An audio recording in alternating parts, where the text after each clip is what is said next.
আপনি যদি two be honest আমারে কোয়েশ্চেন করেন, কারণ সাইফুদ্দিন অন থাকে, রেগুলার না।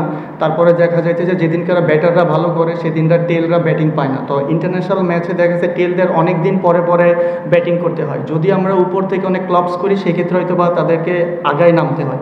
তাই আমি বলবো এই জায়গা অনেক দিন পরে সাইফুদ্দিন এসে ইনিংসটা খেলছে আউটস্ট্যান্ডিং, বাট ওই প্রেশার মোমেন্ট ওই দুইটা বাউন্ডারি আমাদের জন্য অনেক ইম্পর্টেন্ট ছিল। না, এমন কোনো কথা হচ্ছিল না, যেহেতু বল টু বল খেললে আমরা একটা বাউন্ডারি হলেই জিতে যাবো, এমন কোনো কনভারসেশন হয়নি যে ক্রিটিক্যাল। নর্মাল যে একটা বাউন্ডারির খেলা ছিল।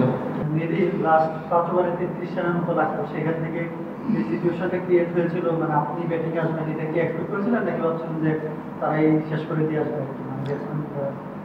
এটা এক্সপেক্টিংয়ের বিষয় না। দেখেন, টি-20 খেলা যে কোনো সময় মোমেন্টাম চেঞ্জ হইতে পারে।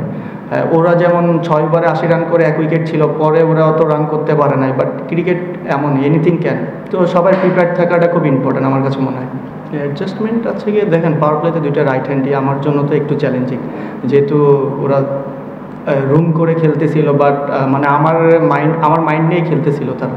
বাট যখন 5টা ফিল্ডারের বাইরে থাকে তখন তো একটু ভালো প্ল্যান করা যায়, বাট আমি ওই প্ল্যানটাই ট্রাই করার চেষ্টা করছি, যে আমার স্ট্রেংথ যা ছিল আমি ওটার উপরেই গেছি। হ্যাঁ, দিন শেষে ভালো জায়গায় বল করছি, মিডিল ওভারে ভালো বল করাতে ওদের দেখা যাচ্ছে আরও 20-30 রান কম হয়েছে, বাট মিডিল ওভার অনেক ইম্পর্টেন্ট ছিল।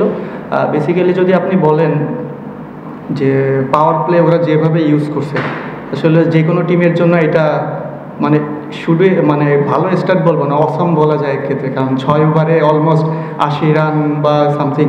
তো ওইখান থেকে ব্যাক করা হয়েছে, এবং all credit goes to not only me, বলার সবাই ভালো বল করছে।